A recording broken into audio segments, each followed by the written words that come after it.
guess we should just kind of get right into it here.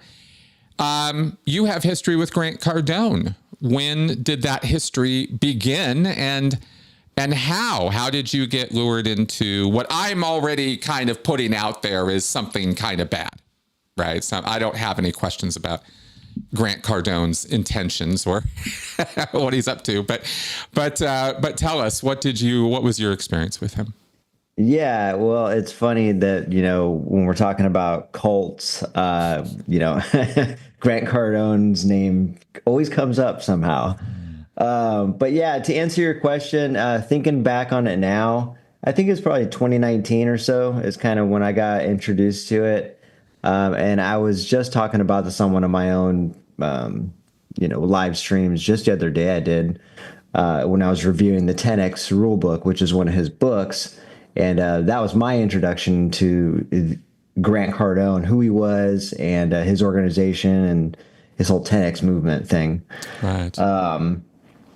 But yeah, and then I also broke down how the book actually got into my head and kind of took a deep dive, really, and how he was able to kind of brainwash me in a way, and kind of, I got pretty vulnerable about it, and just talking about how he was able to really get into my head. And next thing you know, I'm going to the seminars you were just talking about, and I'm spending 10, 20, 30, $40,000 here until I'm up to, a couple $100,000 deep. And I'm also a, 10X certified business coach with the organization. So I got pretty deep into it, but I think it's 2019, and then it went on for a few years. Okay. All right. I get that. And I mean, fortunately, you got out after a few years. Some people get caught up in these things for decades. Good times. Yeah, it's really sad. Yeah. It kind of is. So it's good that you got out. And not only that, but, your YouTube channel, I mean, you're clearly working on trying to expose and show how there's this kind of dark side to, entrepreneurship and the business world. And it seems in these desperate, sort of anxious economic times that we're going to see a lot more of this kind of thing going on. It's really been it's been going on for a long, long time. So it's not like this is anything new, but I do think we're seeing an increase. What do you think from, you've been talking about this for a couple of years. Do you think that con men in the business world are on the rise, or do you think it's business as usual for these guys? Well, I think it's both. I think it's business as usual. And, the pandemic is when you're seeing a huge surge in it, because at that time, coaches and mentors who were being deceptive and manipulative kind of was at an all-time high, and kind of spiked during that time because uncertainty was also at an all-time high, especially in the economy. And so, especially for business owners and entrepreneurs, and that's kind of who the coaches and mentors, the self-serving entrepreneurs, as I call them, and the ones that are kind of predatory, that's kind of when they started capitalizing on those type of people and preying on that vulnerability. So it's sad to see, but I don't think they're going anywhere. I've realized that, and that's why I talk about it quite a bit. I've realized, it's such an unregulated industry. Nobody's doing anything about it. I don't know if anybody can. The industry is set up to where they can dance in and out of the lines of legality. Yep. And so it's hard to prove, if someone's scamming or brainwashing. You can't really prove brainwashing. No, it's a funny word. Yeah. And so that's why I do what I do. If I can't, if nobody can do anything about this unregulated industry, at least somebody maybe can talk about it and try to prepare people.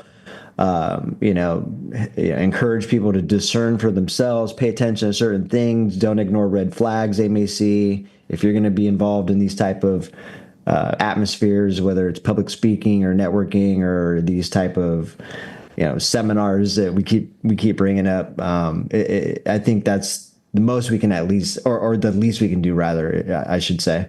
I agree. I think it really is on us. because you're absolutely right. It's an unregulated activity.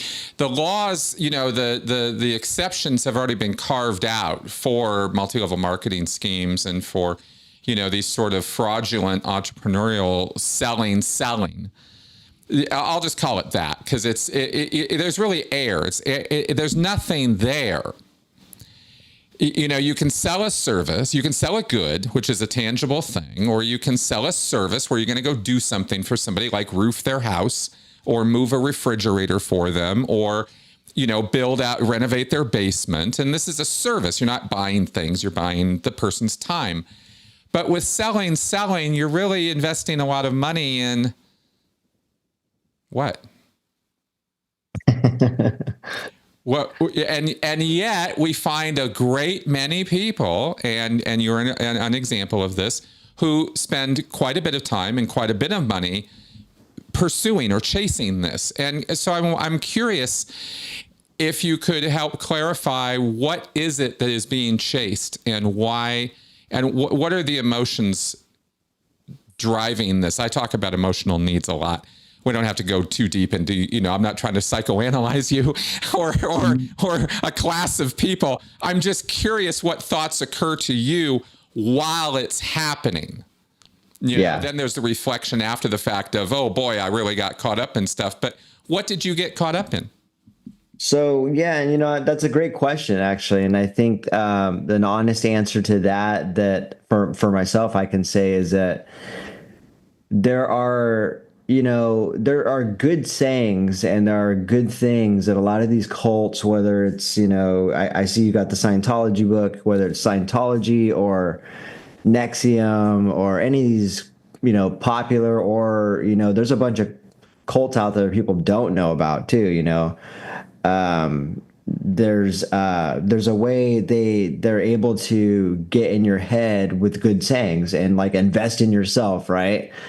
That's a good saying, and it's an example of how taking a good saying like that can be turned into something bad. And next thing you know, you're getting brainwashed, literally, and taking that quite literally, and spending a bunch of money, and nothing's really happening.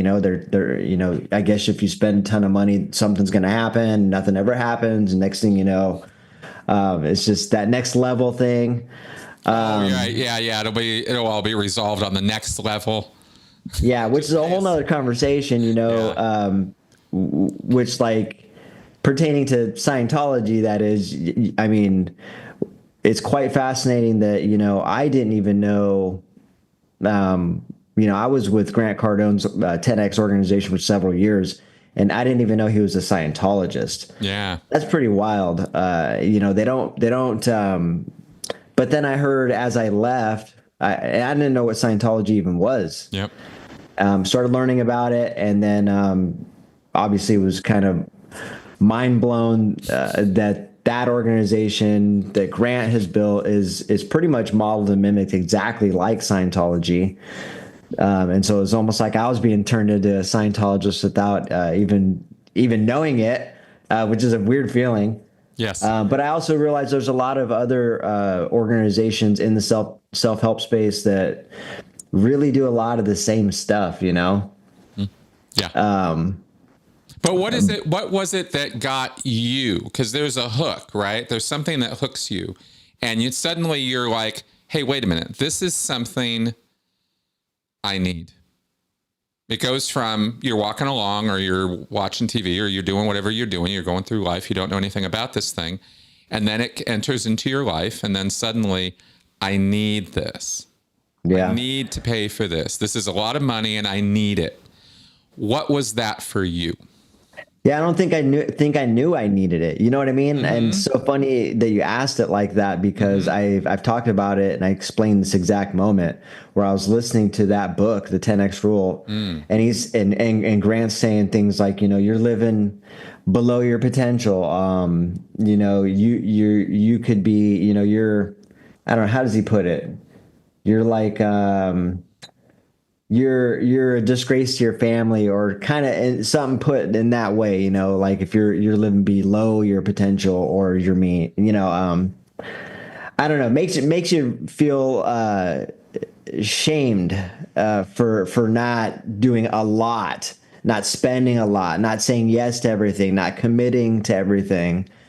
When really the agenda, I realized as I got closer to Grant Cardone's organization, speaking from my experience, the agenda was to, say yes to him, commit to him, invest in his organization. And so that's what I found out as I got closer and started getting closer to that organization, but didn't realize it was actually happening. It was such a slow pivot, Absolutely. Absolutely. It very, very much is a slow process. We've compared it to the throwing a frog in the water and then turning the heat up real slow, like, so if it gets to boiling, but it obviously doesn't start there because nobody would get in the tub if it was. Right. That's the whole process of the slow burn. And it does end up burning you pretty hard. You mentioned that there were these mantras, these sayings, these things that would sort of get you, and also that there was the shaming. I think that's a perfect point to start with on this, because I think that's exactly right. This is something people respond to universally. Yeah. And you can find, I've watched video of a guy named Werner Erhard do the exact same mantras and pitch and accusations and actually even you were reading it through a book. He used to do these group seminars, which I know Grant gets into as well, where he'll just yell at you straight out, you're blah, you're blah, you're blah, right? And shame everybody in the room into, oh my God, I've got to do something. And then comes all this shame and blame. And then, but you can change it all. You can change, all you have to do is all you have to do is become me and you'll be perfect, right? Is sort of the pitch. At what point does that start happening within or is it right away in the book? What is it that is being given to you? How are you being told or convinced this is something you need to invest in? At the point when I've always said it this way, if there's, the sign of a good coach or a mentor is one who encourages you to think for yourself. You know what I mean? Mm-hmm. And if they're encouraging you to do that, then that's someone who actually cares. That's a good human being. And that's someone who actually, has their shit together, if you will. Mm-hmm. Someone who's seeking or encouraging you or suggesting you to seek them for the answers, for advice, for the playbook, the blueprint, to whatever success or this or that. That's a red flag. And so I would say that's the point. Right. And whatever point you experience at, either it's going to feel good or you're going to get a red flag about it. And so some people, the ones who are really in touch with their intuition are going to notice that. And a lot of us, unfortunately, ignore those red flags and start to just go with the flow because we want to fit in, or we want to, I don't know. There's a lot of attracting energy to it. And so, like I was telling you at first, I didn't even know, it was kind of like Grant got in my head just saying, hey, I'm living below my potential. And I was thinking to myself, I am, it was almost like, like I was being talked into it. Yeah. At that point, because at that point I already had my own company for a couple of years. It was going great. And so there was no reason for me to start really thinking like that, but it turned into that. Now that's interesting. I'm glad you brought that up, because a lot of people will get into this sort of thing because they're down in the dumps. They're down, they're out, they're broke. Grant has his own rags to riches story he likes to tell. And he encourages, and he seems to be looking for people who are on the outs or who are wondering what to do or don't have the answers or aren't clear what their direction in life is. You had a successful situation going. Did you just want to make it better? Did 10X appeal to you as a, oh gosh, if I just put a little bit more effort into this, I could be, you know, a millionaire? Or what was the thinking on this? It was the fitting in aspect. You know, if I'm being honest about it, it's, you know, the wanting to fit in with this. You know, I didn't really know much about cults, you know, like the psychology and how cults work. Yeah. But I think that definitely played a part in it. Thinking back on it now, and after I had, you know, after I'd already went through this whole cycle of not being in a cult, being in a cult, not being in a cult one in one now, I can kind of see how it happened and kind of, you know, really analyze a lot of that process. Sure. But fitting in was part of it. Like I said, with like this elite group, you know, it's hard to explain, you know, like if you're part of the, one thing I'm noticing now is cults they do a really good job at like creating this atmosphere that, it's like, if you're part of this, then you get it, right? And people who are not part of it are average. They don't get it. They're not investing in themselves. They're not willing to, and so, yeah, so there was that, you know, but there's a lot of reasons, but that's one of the main reasons for sure, I would say. Yeah, I mean, that fits. That makes sense. Social pressures and social hierarchy and fitting in it drives, you know, what, 75% of our behavior. I'll just pull that number out of my whatever, but that's, you know, I mean, there's just so much to us being social creatures. How did you hear about this? Did you find the book in a bookstore one day, or did somebody give it to you? Were you proselytized to, so to speak, or what? How did you hear about this in the first place? My nephew gave it to me. Okay. Yeah. So my nephew was kind of into self-development, had the book, said, and knew I was into, like, you know, into, you know, motivation and entrepreneurialism type stuff. And so handed me the book, said, check it out. I think you might like this. And, you know, Grant got me. Let's put it that way. Yeah, he did. I was just curious how. So through the book, and then you contacted him through what, a website or his organization, or what? How did the pipeline work? I think they just started calling me. You know, Because they started calling you? No, I bought. Yeah. Oh yeah. Yeah. If you get on Grant's email list, So you signed up for his email list? probably. Okay. Probably. Okay. I think the first thing so the first thing I bought was what they call Grant sells this thing called Cardone University, where essentially it's just this, it's a bunch of videos of him talking and teaching certain stuff, which is, I don't know, it's a waste of money in my opinion. It's definitely not worth what he's charging. And so what's kind of very unethical, which it didn't really seem like a red flag at the time, but this is another example, this little quick story here. But basically, at that time, there was only like three of me, like me and two other employees I had at the time. At one time, I did have 10 employees in three different crews in my own construction company, but this was early on. But anyways, I was on the phone with someone.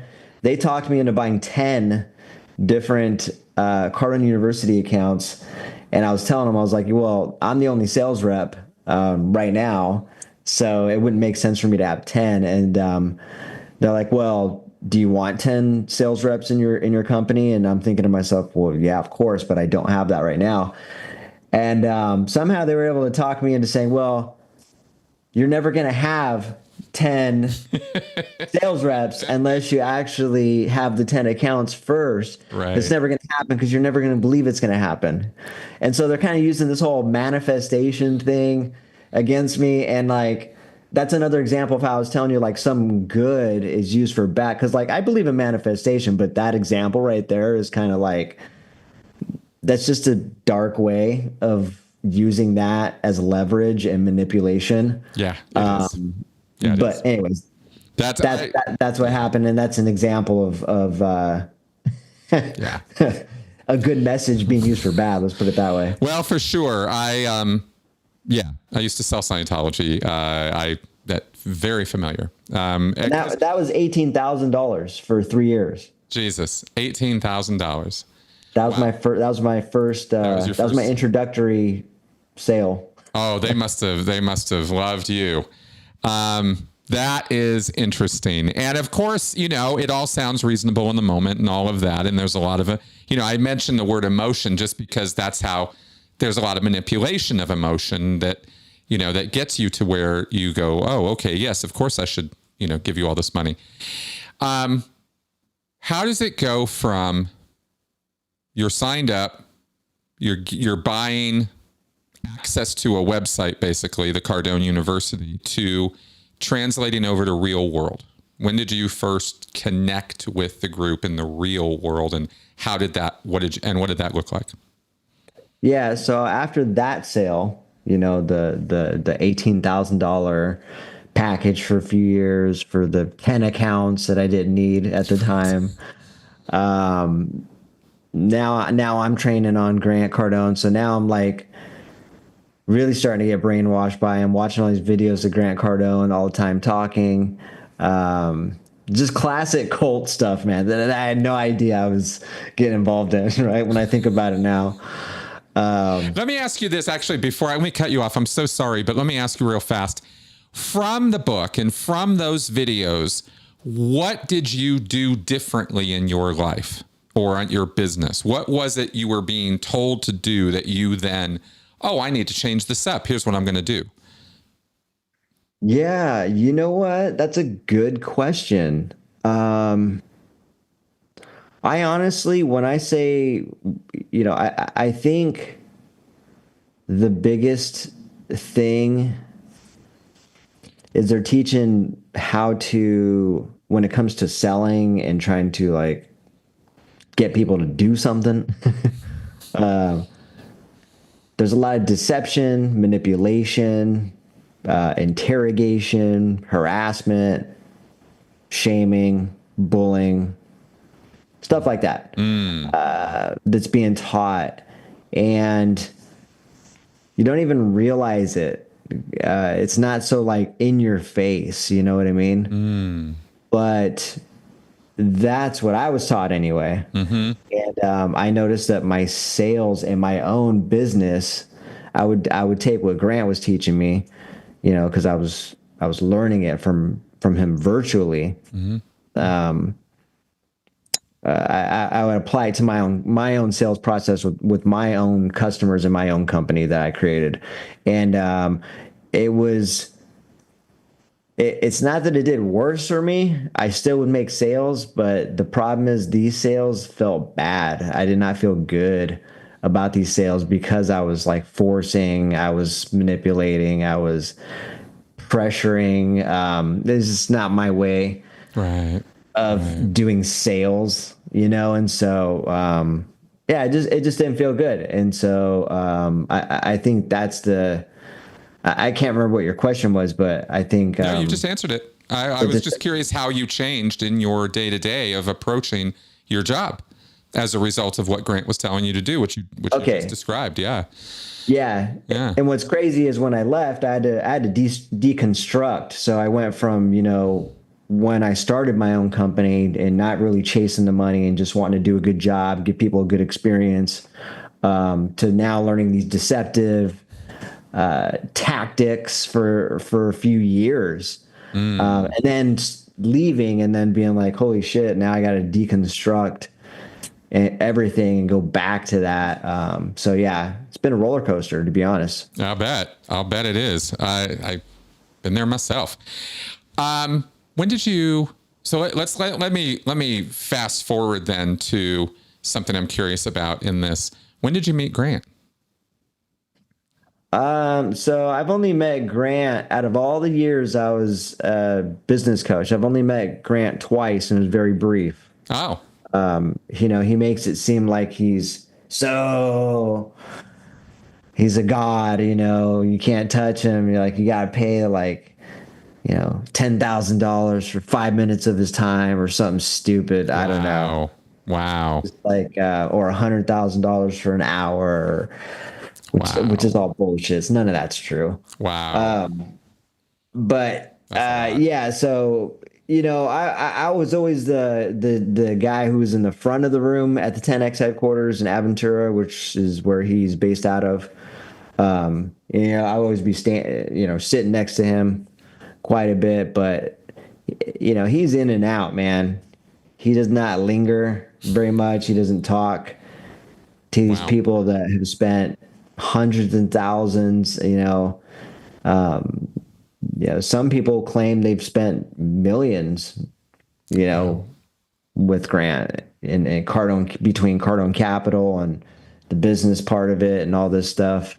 So, yeah. Is there an idea within the culture of Grant's organization or followers, which you were part of? So I'm sure we can speak to this. That is there the idea that you need to become him, or get a little taste of him or something, and somehow to rub off on you, or like what's the idea with him? What is the secret sauce you think he's got that he's gonna? How is that gonna translate to you? What was the idea there?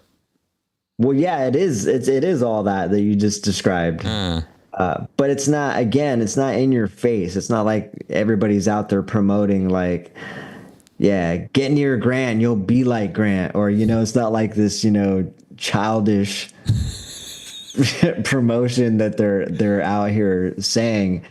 But that is the vibe. That's this unspoken vibe. I've talked about this where, like, I'm not kidding. There's a lot of people that are in that organization at some events I've been to where people are just paying thousands of dollars just in hopes of just getting a picture with Grant Cardone. Right. I'm not kidding. Right.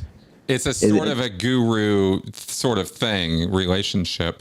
It's very Tony Robbins-ish. I don't know if you know who that guy is, but it's very much like that. That guy's been crawling around since the 80s. And his thing is not, he didn't come from Scientology as a manipulation thing. He got it more direct from the source of neurolinguistic programming and sort of dark psychology, you could say. We could put it that way. Grant gets it almost exclusively from Scientology, and then develops his own crap, and then watches MLMs and cribs from them. That's kind of how. I mean, there's so much he's doing that is so much the same as what Scientology does and what Amway does, and these kind of groups, that you can't help but look at it and just go, well, it's the same thing. I mean, he gets up on a stage, there's all these lights. Okay, let me guess. He gets up on a stage and there's all these lights and there's all this music and there's a lot of, there's a big deep bass line, right? And the ground kind of shakes. And when he comes out, it's like, the second coming. It's like, oh my God, Grant's here. And everybody loses their collective mind. It's not right? that, actually. I did a video on this where I was going over some videos I took. Tell me. At Con. Yeah. Yeah, it's probably what feels like a good hour. Maybe it's 30 minutes of Grant just speaking all these sayings that he has. Yeah. And it's all being repeated. It sounds like the voice of God. It's coming over a loudspeaker, and it's doing that for a very long time before it actually comes out. So quite creepy when you think about it. It's so manipulative. It's so manipulative. I mean, and only because there's no there.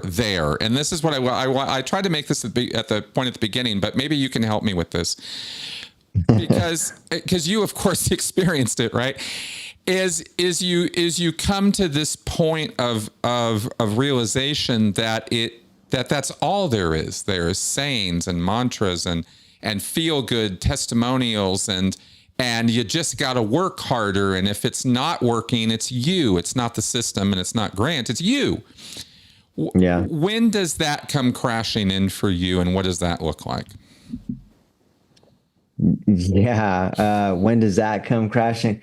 So when I left, actually, when you're talking about kind of the wake up moment, you know? Yeah, the whole victim blaming part. When I left, I was actually very polite about it, and so I had, I don't know, I had what some would call a spiritual moment, I guess, of my own that just woke me up. Let's put it that way. Very quite simplistically, woke up, realized I was in a cult. I left, and in doing so, sent a email to Grant and his team saying, "Hey, guys, I'm not going to be part of this organization anymore. I'm not in alignment with this stuff anymore. Go ahead and cancel all my accounts and my emails and all this stuff that's tied to me."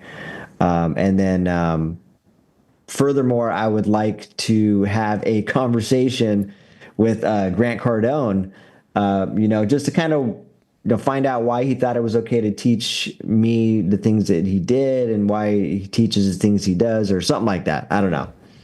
And I said, and I think that's the least he could do, after I've spent almost $250,000 with the guy and been pretty loyal for the last several years. And I just got ghosted after that. I didn't hear anything. Nope. And I was like, I thought that was the weirdest thing.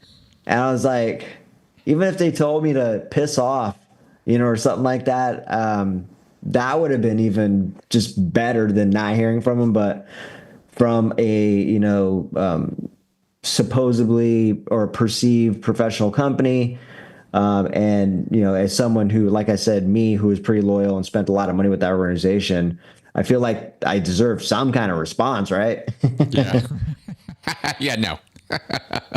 No, that's you're in theta. That's the Scientology word for it. You just cut that off. It's like bad news. Nope, don't want to hear it. Grant doesn't. Yes. I started getting blocked on social media. I thought that was really weird. And again, I think at that point I didn't know what Scientology was, and then I started watching a couple Scientology documentaries, and then, like I said, dots were connecting at that point, and I was like, "Holy crap!" Right. That's a Scientology cult. Yeah, that's exactly. Crazy. And I was part of it. I was part of it. I can't believe it. Okay, so how many from your how close into the organization itself did you get? Grant's got what, like 11 companies or something. I mean, he's got all this stuff going on, but the sales part, the 10X thing, is its own sort of company and endeavor, right? Is that how it's all one thing, the 10X thing? No. So 10X, they're all different LLCs, I think. Okay. And you were kind of up in, because you were giving money to one of these companies. Yeah. So I was the company, or it's kind of like a franchise setup, but it's not. But basically I was referred to as a 10X business coach. They have 10X business coaches. They have 10X business ambassadors, and then a couple different other titles within the 10X organization. And then they're all different LLCs too, like 10X Health, like Gary Brecka was a part of, and all these other different. Oh, does he do health supplements and stuff too? What's that? Does he do health supplements and stuff too? Who, Gary Brecka? Yeah, well, 10X Health. I didn't realize he had a health company. Are they selling supplements? What does that company do? Yeah, I'm surprised you haven't heard about that. So Gary Brecka is a guy who went into partnership with Grant Cardone with 10X Health. And yes, they did do supplements. They did a lot of other stuff, maybe some red light therapy, I think. Oh, wow. Treatment, direct treatment stuff too. Yeah, but the latest thing, Gary Brecka actually got Dana White from the UFC on board, and or had already done work with with the Kardashians and stuff like that, I think, and some big names like that. But anyways, I'm surprised you haven't heard about this, because he actually just sued Grant Cardone's wife, Elena Cardone, and Grant Cardone's business partner, Brandon Dawson, for $100 million. And is this the lawsuit? I've heard of this. I've heard of this big lawsuit. I just didn't know the players. This was what the lawsuit was. The health. Okay, got it. Yes, yeah. Connecting the dots. Okay, so you know what I'm talking about. Yeah, got it. Okay, yeah. Okay. Okay, so that's the 10x health thing. I guess I was wondering, I guess where I was trying to go with all of that is these 11 companies, but how many people are actually working for the guy? I mean, how many people were you interfacing with as a 10x coach with what you were doing? So with the 10x coach, I could do whatever, it's basically another company. It's another LLC. Okay. Because I have my own construction company that I was running, so. Right. And I so guess I was just kind of wondering structurally how this works. I guess is where I was trying to go with that, right? It's like, so you go from a paying customer book reader. Wow, this is really interesting. I want to go to your seminars and I really want to hear all about it and I really want to get pumped, to no, now I want to pump others up, right? Now I want to get paid for this. I want to be part of this. And that's the role of the coach, right? Yeah, but I didn't stop pumping myself up and putting more money into. Of so course. yeah, yeah, because that's the MLM. exactly. Yeah. So, and Right. it's funny you say that because it wasn't really like set up like a traditional MLM, but I've always, as I've been analyzing cults now and doing a lot of research over the last year and a half about this, I've noticed that like, they really want your mind set. They want your mind because they don't need to pay you at that point. Like if you're really gung ho for these organizations and these cults, you'll start promoting them. You'll start recruiting for free. You'll start, you know what I mean? That's right. Promoting for free. And I was doing that. And so when I think about it, I'm like, dang, they really just want your mind. And that's pretty scary when you think about that, because at that point, they got your money, they got everything else on top of your money, and a little bit more in perpetuity. That's right. Exactly. That's what we refer when we use words like, a totalist organization. That's exactly, you just put it so well, right? It's like they want to own you totally. They don't just want a little part of your life. They want all of it. Yeah. They want you eating their food. They want you chanting their mantras. They want you dressing in their clothes. They want you, bowing to the guru, etc. Yeah, and it's quite crazy when you realize that you can, really start to see that stuff, how it's happening to other people when people try to, tempt you with that stuff and, deceive you with that stuff. So, yeah, it's important stuff that people need to wake up to. Well, I think so. I was just, I was just wondering when you look back now, right? Okay. So you've been out for a couple of years from this, you've been away researching, studying, talking about this. What do you see as points where you could have or should have, either woken up or asked some questions or paid more attention or whatever? Like what do you look back on and go, oh, well, if this and this, then maybe I could have avoided being scammed out of $250,000, right? Or like what do you look back on and see as the points of, I wish I had changed this? Well, I mean, that one moment where I bought an $18,000 10 account Grant Cardone University thing, I think that's a great example of, that's a red flag, Right. There's just so many things I've seen, when Grant Cardone threw a pen at this guy's head and like, I don't know, there's just weird things like that. I was like, did nobody else see that? There's a lot of red flags that a lot of people see, like I was saying earlier. And I think a lot of us just ignore that.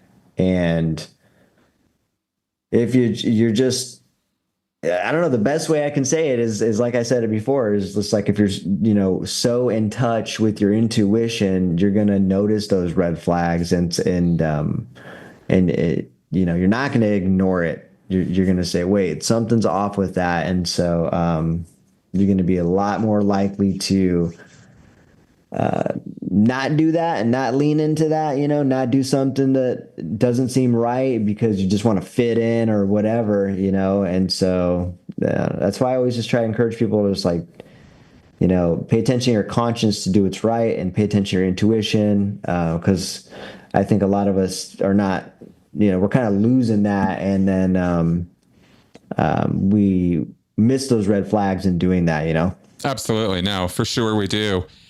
Let me ask you this, because we talked about you and, your sort of relationship with Cardone and Cardone's enterprise.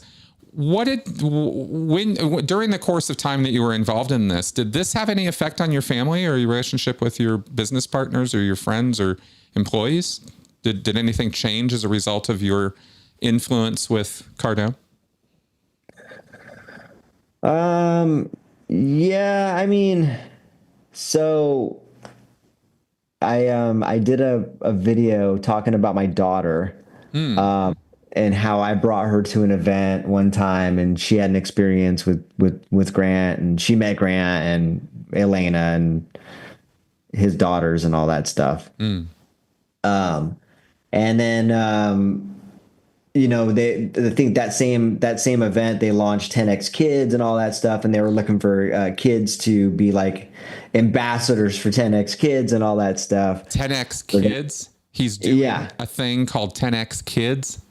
Yeah, there's a thing called 10X Kids, yeah. This man has no shame. This man has no Oh, it's terrible. Wow. It's pretty terrible. So we actually, me and my daughter have talked about this on a live stream before. And, I was talking about how I was brainwashed, obviously, and I was trying to get her on board with the brainwashing, I guess, as a kid. And it's kind of it sucks. It's a bad thing, right? It sucks to think about, but anyways, we were talking about that, and my daughter was like, yeah, I didn't like it because of this. They were trying to encourage me to listen to my mentor instead of my parents, and like there was just some weird stuff she noticed even as a kid, right, in the program that fell off, Yeah. It's wow. I met Grant in Scientology. Oh, really? Yeah, I supervised him in the course room. Trained him.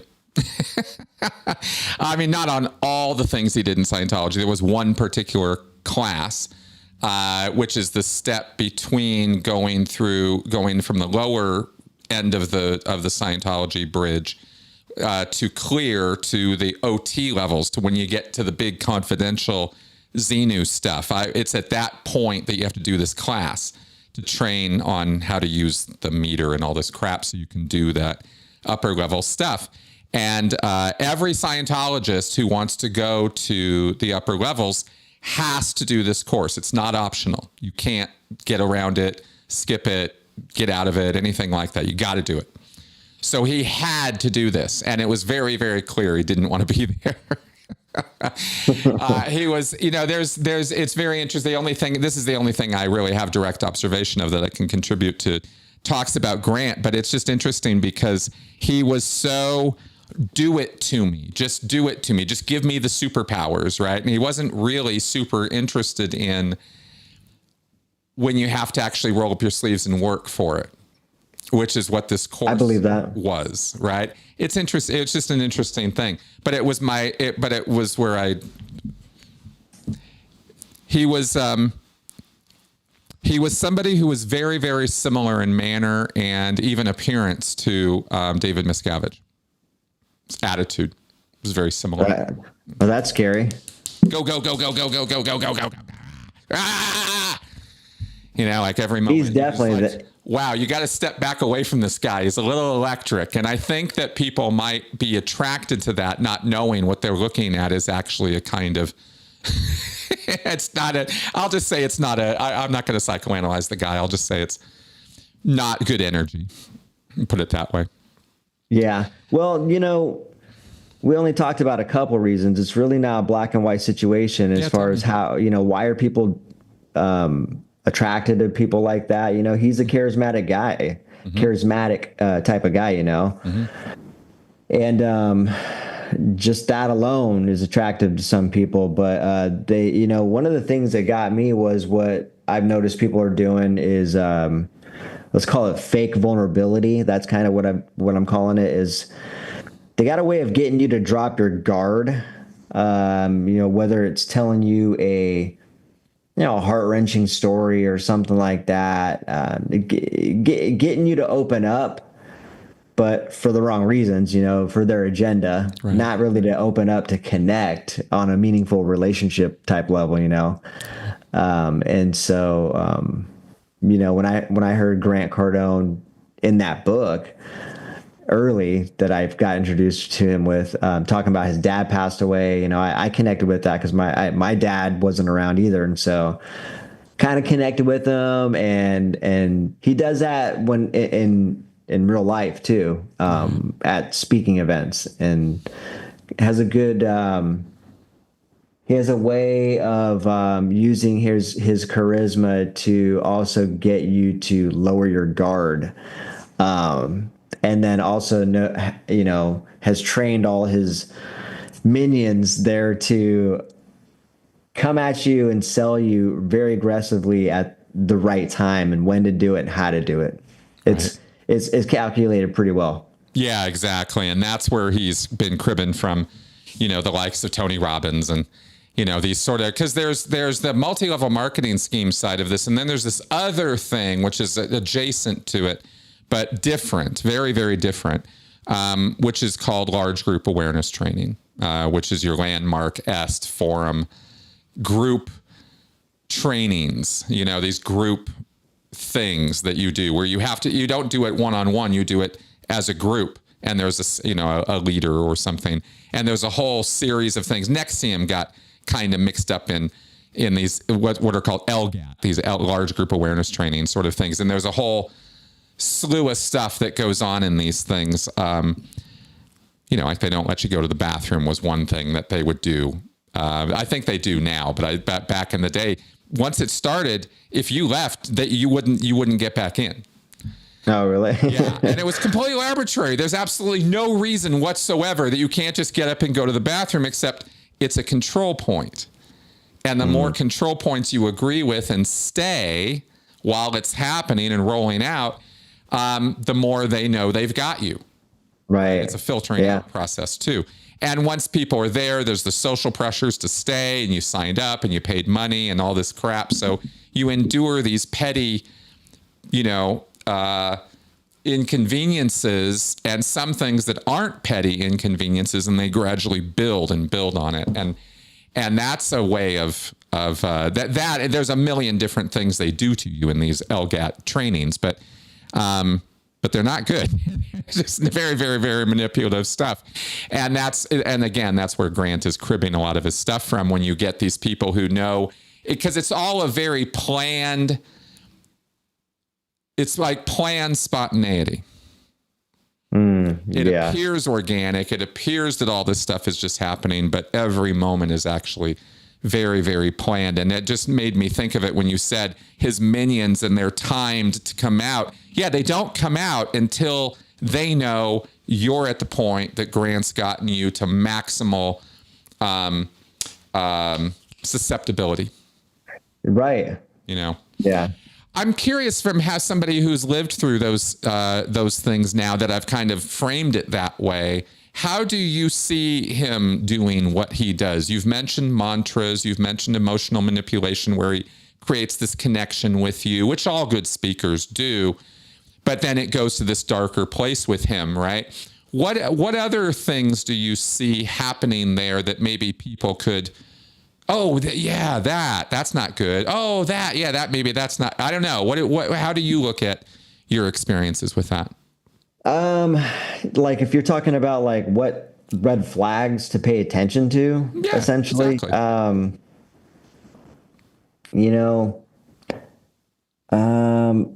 That's a hard one, you know what I mean? And, it's the same reason that it's hard to, prove, things are illegal or wrong in the organization. But, and again, back to my point, just staying kind of true to yourself and paying really close attention to what feels bad. I don't know. I just try to keep it really simple when I'm trying to give advice to people like who are navigating the self-development matrix. And it's literally just pay attention to the energy. Does it feel good? Does it feel like it's something you should be leaning into? Or does it feel bad? Does it feel off? Something's wrong with this? Because if it does, usually there is. That's your intuition telling you something's off. So Yeah. that's usually the best advice I always say, like, because that it's hard. It can happen to the best of people. Like, quite frankly, after I've been through it now, being deceived and manipulated and being in rooms where there's a lot of successful people, a bunch of other, millionaires who are doing really well. I now see that it can happen to the best of people. It can happen to smart people, not so smart people. It can happen to successful people, not successful people.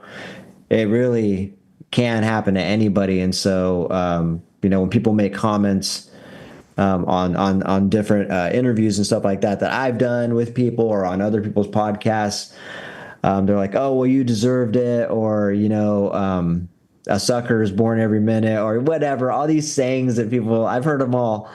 They just don't get it, and unfortunately, it can't happen to the best of people. So I never, I got a lot of compassion for people who get taken advantage of and scammed and stuff like that, and that's why I'm out here trying to help. Awesome, I agree. And as you mentioned, you got this YouTube channel about today's misguided mentors.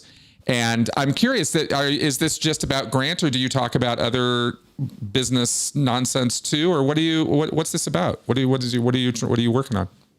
Yeah, so it's basically about helping people identify misguided mentors, and then the second thing is helping people navigate the predatory self-development or space. Yeah. Whether it's a digital webinar, whether it's a public speaking event, a networking event, whatever.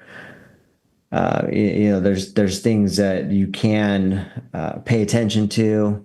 I talk about a lot of different things. So I'm writing a book on today's misguided mentors, so that's what I'm working on. Great. But great. But that's yeah. Awesome.